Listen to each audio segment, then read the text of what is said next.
Hey guys, this is part 2 of the 22.0 update of me covering this stuff. So I'm going to skip over most of the bug stuff since we covered the additions last video. This is a balance video. I don't really want to go over the bug stuff in the balance video, and I don't want to make a third video just for bug fixes, but I'll just mention a few bugs which will affect balance, and in some ways. I'll try and go over quickly though. So first one. Preemptive Strike had a bug fix where it wasn't always multiplying correctly with Sub Commander, so that makes that better. Sar Bomber had a bug fix where cross-pathing it was increasing the cooldown, so that makes it a bit worse. Wall of Fire had a fix where if your wizard was next to an object, sometimes the Wall of Fire would not spawn because while it was casting the Wall of Fire, it would get consumed by the wall. So that makes that a bit better.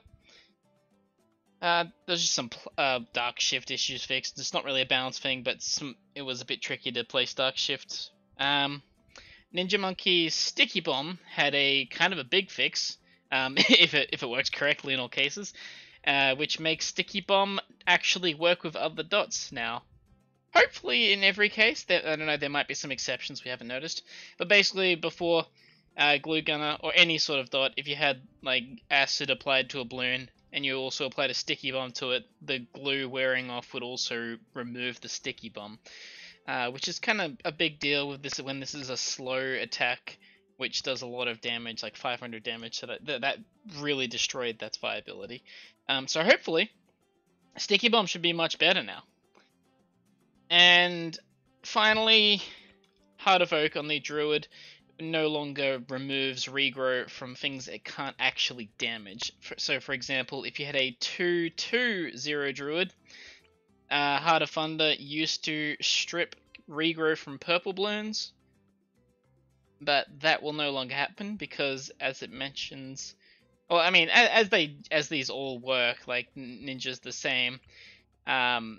It's not meant to actually apply that removal effect unless it deals damage. So that makes that a little bit worse, but honestly, it doesn't matter too much. The Fawns can still remove regrow from purples, and the Heart of Thunder can still remove regrow from leads, so it can still hit everything. Now onto the actual balance changes. So Dart Monkey, Sharpshooter. Let's place these here. So, as you can see, Sharpshooter, if you just look up the sell price, it's like way more expensive than the tier 3, and it wasn't really offering much more.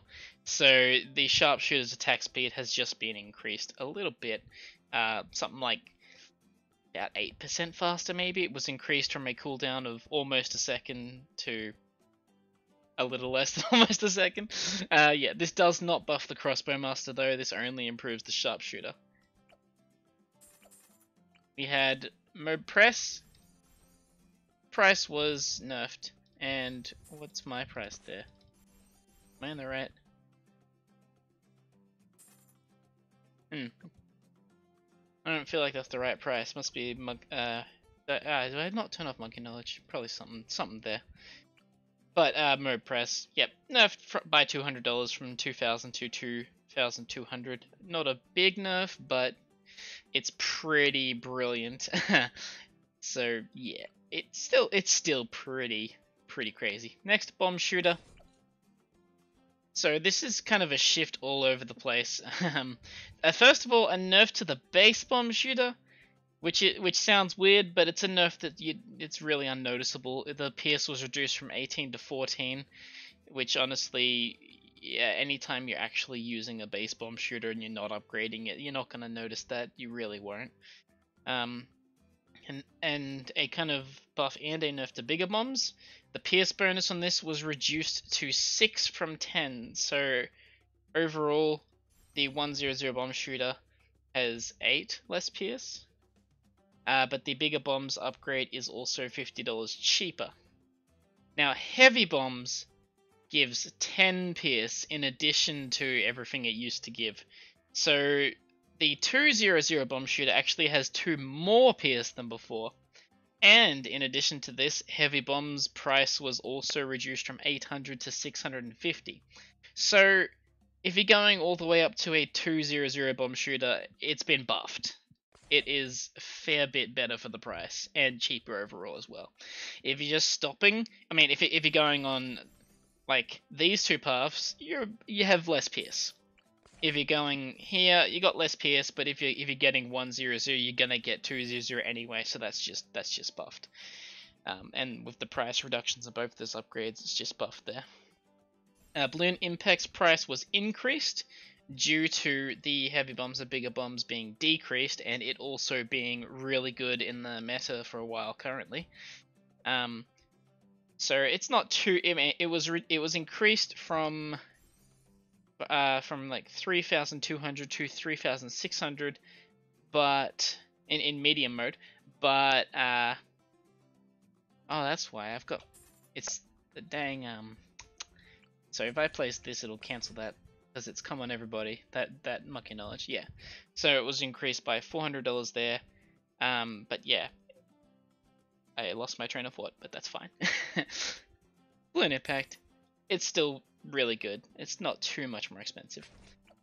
So onto the Mobe Muller. So Mobe Muller itself wasn't nerfed. It was indirectly nerfed by the bigger bombs being nerfed, because previously you'd stop at the 130 Mobe Muller. Now if you do that, you have much less pierce. But since heavy bombs gives a fair bit of pierce now, you might be encouraged to go up to heavy bombs. Depends though, because that's still a pretty high price tag to add on. So yeah, it overall might just be a pierce decrease for most people, unless you're willing to get heavy bombs, in which case it's slightly better. It's got 2 more pierce, but it is a price increase. So either way, it's a nerf in the form of either a pierce decrease or a price increase. But if you go up to tier 4, the Moa bonus damage has now been increased by, well, from 25 to 30, so it's an extra 5 damage. And if you're spending this much money on one tower, you definitely want to get the heavy bombs for sure. There's no way you're going to build 140 now. If you got this much invested in one tower, you want to get that heavy bombs. Also, and finally, this is kind of not too important because you're not really going to get anything but a 520 bomb shooter. But if you for some reason go for a 502 bomb shooter, those frags now do a lot of damage. And if I can actually get them, oh, here we go. Yeah, so as you can kind of see, those frags that come off, they go pretty far, and they now deal 12 damage, and they have 3 pierce. So it's kind of more of a damage variant to go that cross puff now, I guess. Although you're losing a fair bit of attack speed, which is a fair bit of stuns, so difficult to see if that would ever actually be worth doing. But maybe you can find a way. If you do find a way, let me know. Ring of Fire is $1,000 cheaper. It was decreased from 4,500 to 3,500. Pretty sizable. Honestly, this is a relatively... Well, it's not an expensive tower, not an expensive tier 4 compared to a lot of tier 4s, but for what it does, it was not that great still. This is quite a big relative cost decrease, like $1,000 on a tower this cheap already. So maybe you can get a bit more work out of that. Although this is a horrible spot. Didn't really... to be honest, got him down to blues and greens. But yeah, overall, this is kind of average. Good for cleaning out groups if you need to clean out groups. But it'll never be a Mobe damage dealer, so if you have something else that's struggling to clean up after the Mobes, maybe you can find use here. Next we have the Glue Gunner. So the big one here is Glue Storm. Okay, first of all, Balloon Solver, price decreased again, another 2,000, which is, yep, so that's cool. And also, Balloon Solver is indirectly buffed by the addition of the Dartling Gunner, I feel, because it pairs really well with the Mad. But yeah, so the glue storm, you'd only ever go 250 on this for two reasons. First reason, corrosive glue allows the strike ability to hit Moabs, and second reason, glue soak allows it to last through all layers of regular balloons. So, glue strike would basically never be useful on any regular balloons, except for super ceramics. It could potentially be used there, because it just like pop two layers. Okay, so basically this allows balloons to take one extra damage while they're glued. So pop two layers, which is like one or two attacks, and the glue wears off. So you could just never go bottom cross path because you'd need to get the glue soak to make it last in regular balloons. Now, the tier 4 has been increased to last for 6 layers, and the tier 5 has been increased to last for 9 layers. This was for the ability. I should probably move it, to be honest, to show this off. So,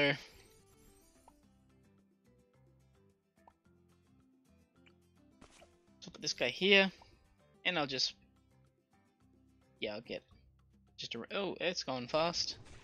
Not anymore. Hopefully that, yeah, we go. So that wears off. And now, bam, bam, bam. As you can see, this Dart Monkey is completely popped that rainbow balloon down to nothing without the glue expiring. So now, if for some reason you want to use this to work only against regular balloons, not against Moabs, you can use this bottom cross path. It slows them more, and it actually lasts until they pop, instead of expiring after a couple layers.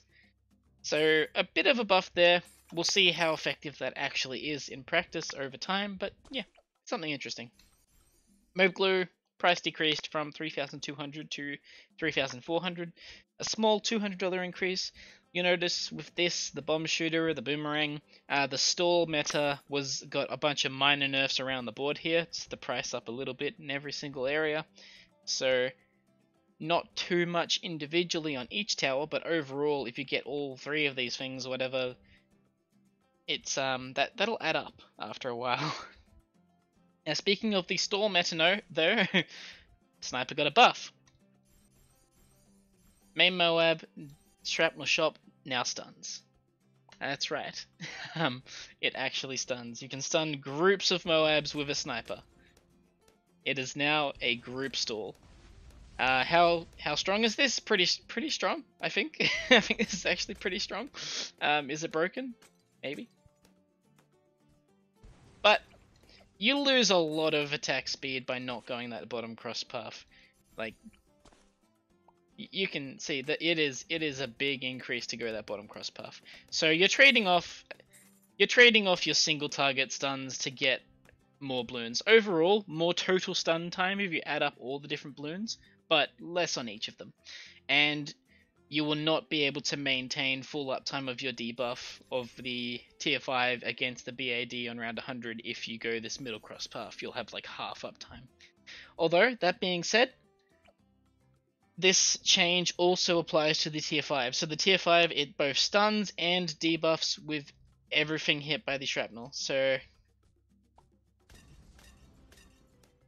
I don't know how to really... Okay, so I can probably show that off by...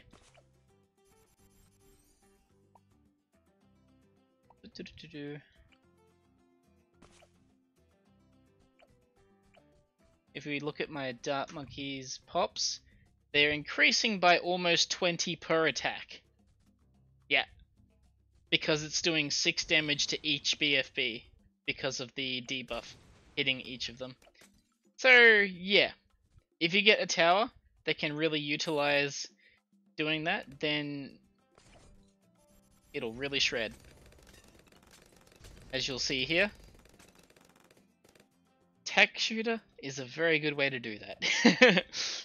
So let's just go strong. I'll send a bunch of fast boys. It'd be better to show this off BFBs, but you know, I don't want to wait for them to get here. And yeah, yeah, they're gone. This thing, and you can see my amazing snowflake pops. These things are fantastic. I love them. I recommend this being the first thing you get from the trophy store right now because it's limited time and it's amazing. Yeah, it's too amazing to not get right now. Next we have Ballistic Missile. If you remember 18.0, when Bricker was added, there was also a bunch of buffs across the board to some underused water towers.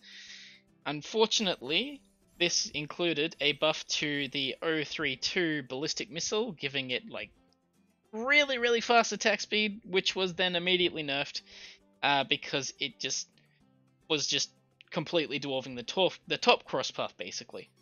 Unfortunately, this overall was nerfed too much, and it kind of made the ballistic just not great anymore. So to kind of make it better again without that same issue, the base tier 3 has just been buffed, not the cross path. So the base ballistic missile now has a reload time of 1.3 seconds instead of 1.5. So pretty decent. And it gives you still a bit of a choice. You can go for the infinite range, or you can go for the attack speed bottom cross path, which isn't quite as crazy, like a requirement basically anymore. Overall, this is not as strong on the ballistic missile as it was in 18.0, but it is more powerful than it was before then. So that's something we can potentially see more of, hopefully. More use in. Buccaneer, very small one here. It's cheaper to place. I really need to turn my monkey knowledge off to show this off, but the actual price of the placeable tower was decreased from 550 to 500. It's not showing right here, I believe, because of my knowledge or something. Yeah. But along with this, the price of grape shot was increased by 500 to 550. So overall, if you get a grape shot, it costs exactly the same as before because the base tower is cheaper. But it's kind of easier to work towards because the base tower is cheaper. So you can put the base tower up first, and then you can pay the extra $50 later when you get your grape shot. Along the same line, Pirate Lord's grape shot was buffed a lot. The grape shot at Pirate Lord now does 5 damage with an additional 5 damage to ceramics. So now, if I send these ceramics through, yeah, that kind of deletes the ceramic layers pretty good here. Although the reason for this is not for regular ceramics, it's more for the fact that this is an expensive tower you're going to use late game, so it's for the super ceramics. And it doesn't quite demolish them, because it's a single target ability first. Like, there's a lot of projectiles here, but it is single target. But if you go for your double shot, you can do quite a bit to all of these powerful ceramics. So it's not quite useless. As you can see, it pretty much annihilated that group there. But you're getting a lot of super ceramics in free play, so this guy will get overwhelmed still. It's just, well, 10 times more effective, so so it takes 10 times longer to get overwhelmed. And it'll be a bit better to buff in certain ways if you potentially want to use this as a buff target. So, no one saw this nerf coming. Exploding pineapples has been nerfed. I know, that's weird, isn't it? It's not something that you will actually ever know, though, because same as Bomb Shooter, for the time in the game, you might actually be using exploding pineapples. You were not gonna see 40 pierce be used. This has been nerfed from 40 pierce to 20 pierce. You're still just not gonna see this like hit 20 balloons. It's just not a thing that happens unless you're talking like races, which was the point to this nerf, because this nerf targets the bomber race, which makes it drop 5 or 4 bombs now, which is the pineapple attack times 4. So a bit of a weird nerf there, but the point of this is to nerf the bomber race from 40 to 20 pierce in races, as this was a bit of a dominant tower in races whenever it was used. It's still gonna be pretty good, but half is pretty good. Along with this, the sharper darts cross path is now a, I guess, sharper projectiles cross path. I don't know. If you go 031, it increases the pierce of your bombs and pineapples again. It increases them from 20 to 32. The tier 4, ground 0, it increases the base bombs back from 20 to 40 again, what they used to be. So in addition, this with the bottom crosspath will increase their pierce to 52. With the ground 0 already buffing the damage of these, this is an overall buff to ground 0. Although you're probably going to go 140 on ground 0 if you're going for the bomb buffs anyway. So, not something most people will probably notice. On another positive note for this tower though, the Flying Fortress is cheaper. I've got some Monkey Knowledge effect in that as well. But Monkey Knowledge price was increased by 15,000 from 120,000 down to 105,000. So, Flying Fortress is cheaper. Is it cheap enough? Technically. Technically speaking, it is definitely worth the price compared to Spectres. There's no doubt in my mind about that. It is. If you're purely comparing the price of a Spectre to the price of a Flying Fortress, with the damage of a Spectre to the damage of a Flying Fortress, the Flying Fortress completely dwarfs the Spectre for this price now. It's just like it's so much better. But if you're just looking at how much this costs on its own, yeah, that's too much. You're not really going to be using this in most games unless you farm crazy hard. But hey, if you farm crazy hard, you want to throw this down, get your Flying Fortress, it's like a win card, basically. You can still lose if you don't place it well, if you don't cover some weaknesses, but it'll do all the damage you need as long as you pay attention there. Heli Pilot, so underused crosspath buff, not something that really matters because everyone goes Pursuit on Heli, but bigger jets, Mobe Shove. Where's that guy squeaking? Bigger jets, Mobe Shove, so this now pushes back further. So the numbers here aren't really shown, but basically, if I send a BFB, so this would always stun a BFB before. It would like hold it in place, but as you can see, I now push back a BFB because I've got the bigger jets. If I just go this on its own, it just stuns. Add bigger jets, and it pushes back. Push, push, push, push, push. Get out of here. Get out of here. All right. So the actual numbers on this, it is, well, it's in game units. So it was for Moab's decreased from a negative 0.33 movement to negative 0.44. So like 1/3 more pushback. BFB from 0 stun to negative 0.11. Same amount of units, but for BFB, going from stun to actually pushing back is pretty big. For Zomj, increased from a 0.33 slow to a 0.22. So same amount of gain, but yeah. Zomj. This one's a bit harder to notice, I think, but let's go here. Get those, move away from each other. Yeah, so I get a bit of a slow there. I get this. Ah, come on, give me this. It's just a little bit more of a slow. Let me quickly hit a restart. Actually, yeah, I need to turn off this Monkey Knowledge because it's bothering me. Need to make sure my numbers are actually good here. Alright, onto Mortar Monkey. So, last update we had the base Mortar's attack speed buffed, along with an accuracy reduction. People hated the accuracy reduction, so the accuracy is back to normal. But it still attacks fast, so the base Mortar is now just better. It's now just better. It has the same accuracy it used to, and it also attacks faster.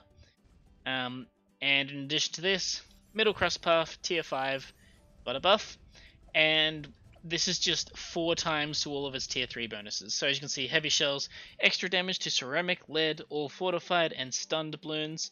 There's also, it's not mentioned here, but it also does extra damage to Mobe balloons. So what these are, it's +1 for +1 damage for each of these, except for ceramic, which is +3. And the tier 5 is now 4 times all these bonuses. So it does 4 bonus damage to lead, 4 bonus to fortified, 4 bonus to Moabs, and 12 bonus to ceramics. Along with already doing 10 bonus damage to stunned targets. So there's a lot of bonuses, and these stack together. So for example, if I was to get fortified DDT, which is lead and Moab, and I can't hit it. Get accuracy there.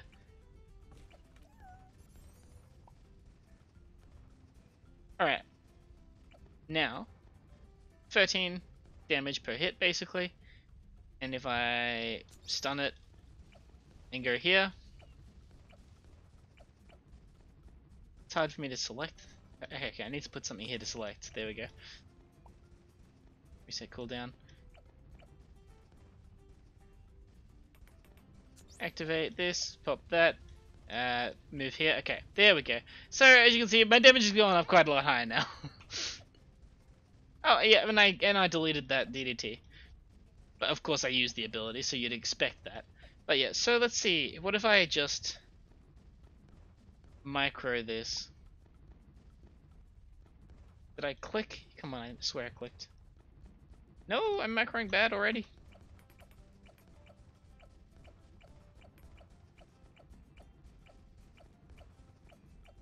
Yeah, I'm not good at mortar micro, eh?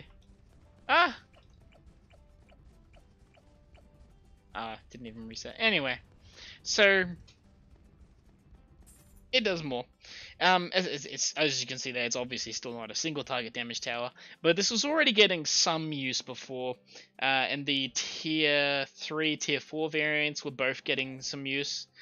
So now the tier 5, which was only really getting used for the ability, is now kind of good in its own.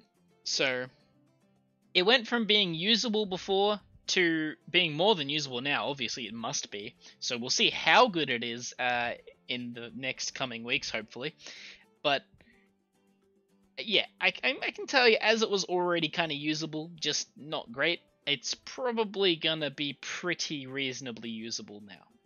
Maybe not fantastic, but you'll be able to do stuff with it, and it'll be way better than before, because it's got way more damage. The Wall of Fire for the Wizard. So this doesn't really affect regular games. As you can see though, it's not using it, it's not using it, it's not using it. There you go.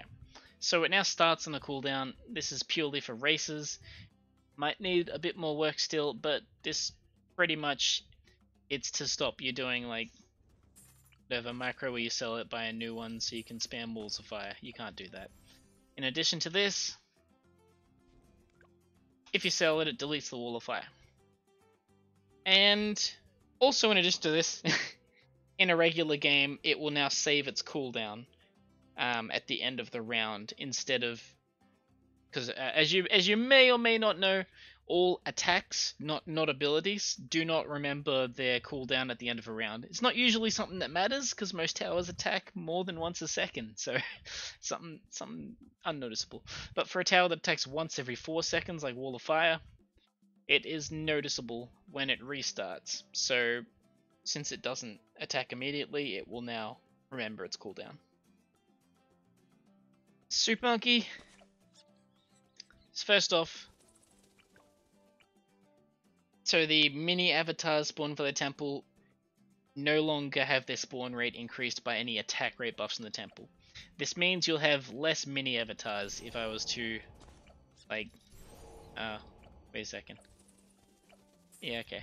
I can't really do two temples, can I? Alright, so if I was to do something like this, he spawns that, and if I was to, like,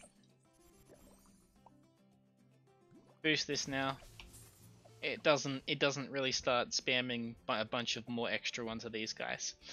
So this sounds like a nerf at first, and it is kind of a nerf. But the point to this is that these things are kind of those little mini avatars spawning tons of them and them themselves spawning tons of projectiles is a huge lag problem in the game. This is one of the bigger reasons why free play is incredibly laggy. So removing the spawning of like hundreds of these on the screen is a performance improvement. So overall, even though it's kind of a nerf to the temple, it's effectively an improvement to the performance of the game. Middle path Robomonkey price was decreased by 2,000 from 9,000 to 7,000. Tier 4 Tech Terror ability cooldown was reduced from 60 to 45. These are just some kind of existent buffs. These two upgrades are really not used ever. So this is just the amount of increase is fairly large, but they were pretty terrible before. So even though the amount of buff here is huge, they're kind of probably average-ish now. Maybe I doubt they're actually going to be used much still, but we'll see how it goes. Maybe you can find some cool things to do there. Tier 4 Transforming Tonic. Kind of a small buff here. Not really. I mean, in comparison to itself, it's big. So the Transform version, Pierce was increased from 4 to 6. So that's like a 50% buff. Pretty big there. But will this be huge for the tower? I mean, probably not massive, but it's a buff. We'll see how that goes, eh? So on to now one of my favorite buffs in this update, Superstorm.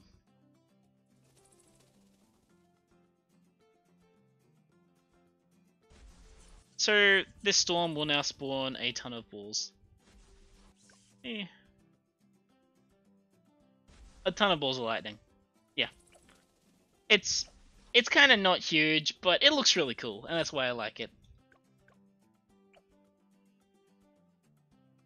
So I'm just gonna send a BAD. So you'll see, like, it totally is not enough to make it viable against a BAD, but once it comes around this turn, reaches me, there we go. See, nowhere near enough.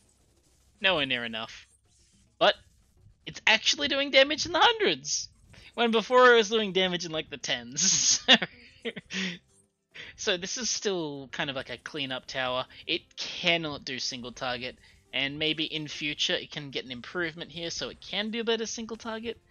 But if you're just looking at like large numbers of weaker things, it can actually do some high damage. You'll notice there is actually an annoyance where a lot of the time the tornadoes just get used up instantly, but even though that's the case, the amount of balls it does spawn is still enough to do some serious damage to these weaker things. It completely annihilates all those sorry, I'm not on round 81, but if it does actually completely annihilate all groups of super ceramics if it gets enough of these balls spawned out.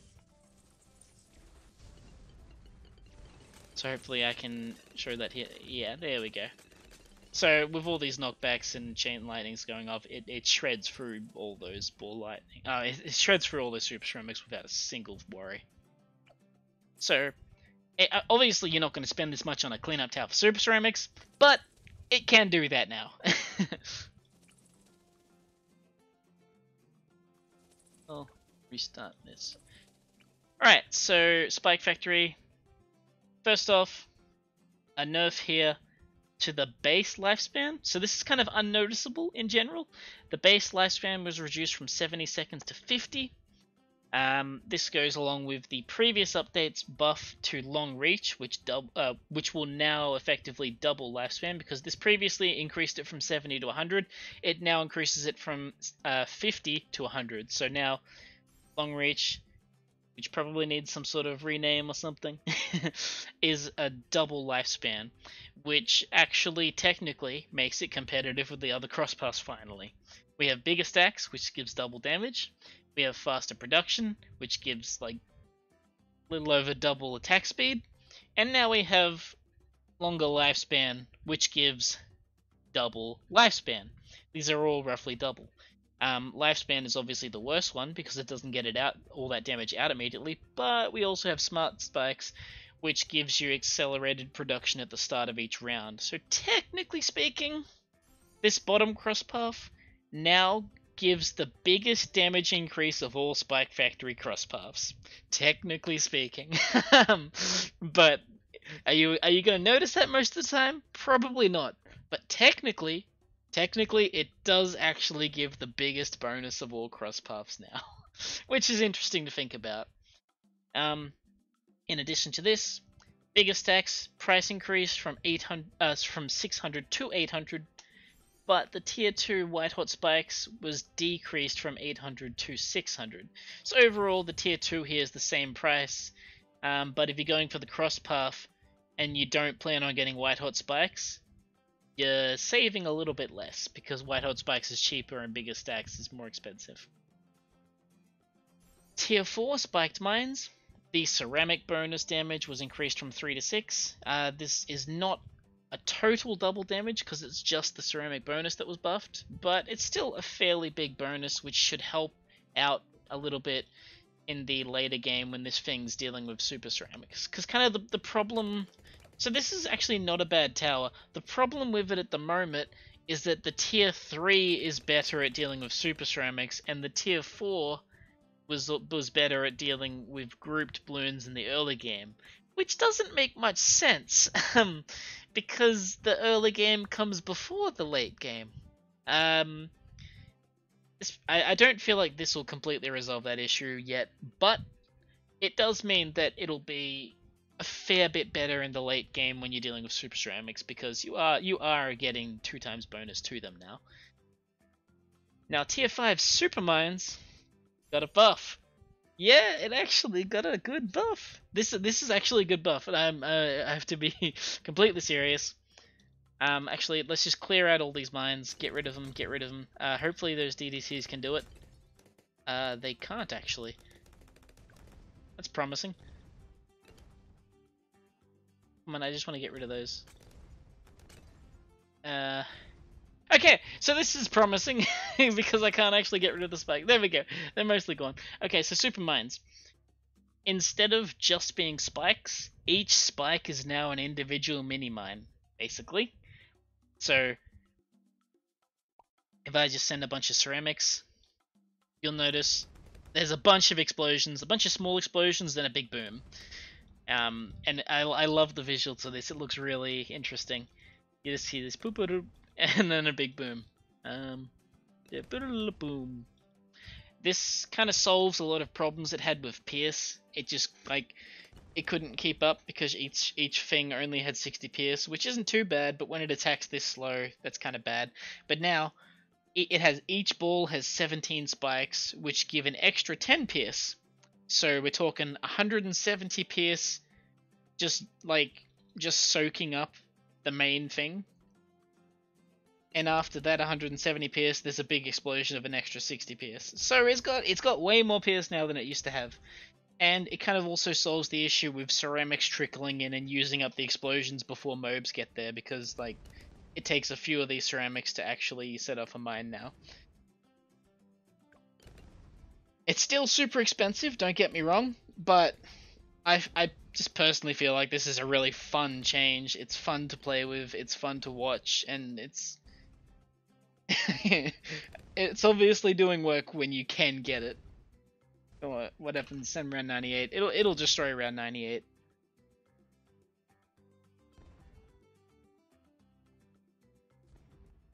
Here we go. Yeah.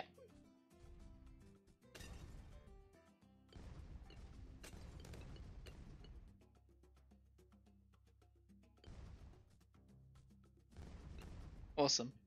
So yeah, it's just more interesting now. It's still very expensive, so a bit problematic there, but yeah, something cool. I can't really show it off on this map, but middle path also somewhat got a buff. The bottom cross path, smart spikes, So the Smart Spikes ability, you can target close, you can target far, smart, normal. It now gives smart targeting to the Spike Storm.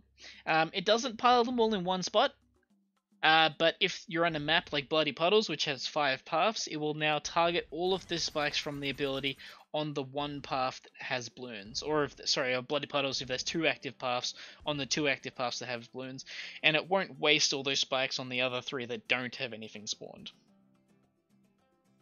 So, you're still losing half your power from not getting the biggest stacks, but you can effectively double your power on certain maps. So, it kind of evens out. That being said, even though it's just evening out, since you're talking about this bottom cross path having less actual damage, because the biggest stacks whatever doubles the damage, it's technically more effective to buff this bottom path. So if you're doing kind of buff strategies on a Spike Factory, on one of those niche maps which has multiple tracks, this bottom cross path is technically the superior choice. It will be more effective. And this also applies to the tier 5 ability, so that tier 5 ability will only target the tracks that are active. And that will sound a bit annoying, so I'll stop that. Also really cool, the passive ability, which triggers every 15 seconds at this tier 5, now saves its cooldown, so you don't have to, every time you load your save, you don't have to wait another 15 seconds for it to go off. This was a huge issue for a while, because you'd effectively have to black border with this tower, otherwise you'd waste so much power, because every time you loaded your save, it would start on cooldown again. But now, if your game saves and it's about to go off, you load that save and it goes off straight away. It remembers exactly where it was and goes off, so pretty awesome there. I will delete these spikes. There we go. Monkey Village. Call to Arms got a buff. Cooldown reduced from 60 seconds to 45. So a rather sizable cooldown buff here. You can get much more effective uptime. Nothing too visually awesome I can show here, but you can use the ability more often, so that's pretty cool. Engineer. This is quite a big buff overall, although people didn't really use Balloon Trap before, so how important this is, we're still yet to see. Effectively, Balloon Trap used to only be able to spawn 1 Balloon Trap per round. It was kind of just a hard cap. It wouldn't keep on respawning them multiple times per round. Now it can. It just has a 20-second cooldown. So this is a bad spot. But if I place it here, so I got a Balloon Trap and send a bunch of balloons, collect it, and it immediately froze another one. So that was pretty fast. So what happens here is there is a 20-second cooldown after it froze the trap. So as you can see, I'm waiting here, nothing's happening. I send some balloons, use it up, and he basically instantly froze out a new one. If you just keep on spamming balloons, you can't do this, because there is a 20-second cooldown, but it's 20 seconds after that point it's thrown. So if it lasts on the track a while, you kind of get a lot out of this, because it can basically immediately throw a new one once the first one's collected. The only thing is, you have to collect it. As you can see, it sits there for a while before auto-collecting. But if you're on the ball, if you collect it yourself, it'll come out faster. There's still also a bit like the... Yeah, so you have to wait 20 seconds first, though. But there is a minor delay, even if you're precisely on time, though. So as you will notice here, like it's probably been about 20 seconds now. Let's get that done. Bang. Now there's still a 1 second delay here. It's actually like 2.8 seconds, but since I went fast forward, it's like less than 1 second. If you cross path with faster engineering as well, the faster engineering upgrade will now buff the spawn rate of your balloon traps, since they actually now have a cooldown. And this increases them from a 20-second cooldown to 16 seconds. So some very cool stuff for balloon trap all around here. Balloon trap is it viable? Yeah, I'd probably say so. Who knows? But yeah, no, there's definitely stuff you can do with Balloon Trap now. Like it one-shot ceramics, so as you can see, I'm still in round 98, and it still eats those ceramics, so there's stuff you can do with it. It's not too expensive for something that one-shot ceramics, and you can like build up a little fortress of them.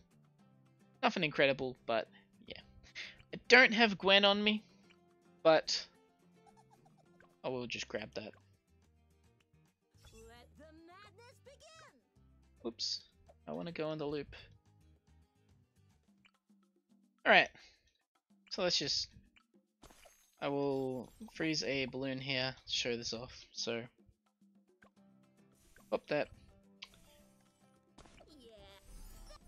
Alright, so heated up. It was basically reworked a fair bit. The cooldown on it was reduced from 15 seconds to 4.5, and the shots required to trigger the heated up buff was scaled a bit at all of her various levels. And there's ups and downs to this. We're still kind of working out what this means, but basically what this means is you can put like a bunch of speed buffs on her. Let's just come through that.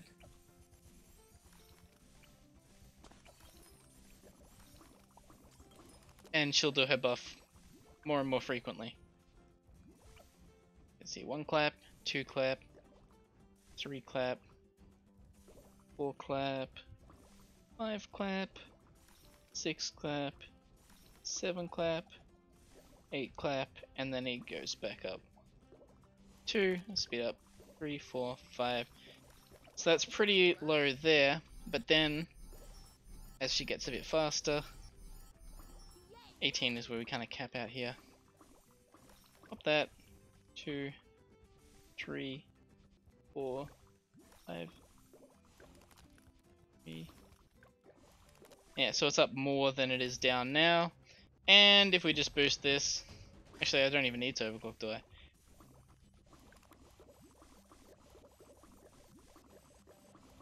Yeah, it's basically up the entire time until the call to arms wears off there. If I was to overclock her, you could get the same sort of thing. So yeah, this is just keeps her buff. Her buff now scales with her actual, well, buffs to her attack speed from things like the Village Alchemist and Engineer, and you can effectively get her. It's possible to get her to 100% uptime on her heated up buff now. It does seem like there's some problems with this, so it might be a bit trickier, because the thing is you have to keep her attacking to get this to happen. So even though in this example I'm getting it like 100% uptime, you might not always have her attacking all the time. So her placement is really important to actually make this like possible at all. And this might be a bit problematic, so we'll have to see how that goes. Anyway, moving on. Sorry, get out of that. So the next couple are both hero ones. I won't show off Azili, but basically Azili's Mobe Hex will now target and jump based on her target priority.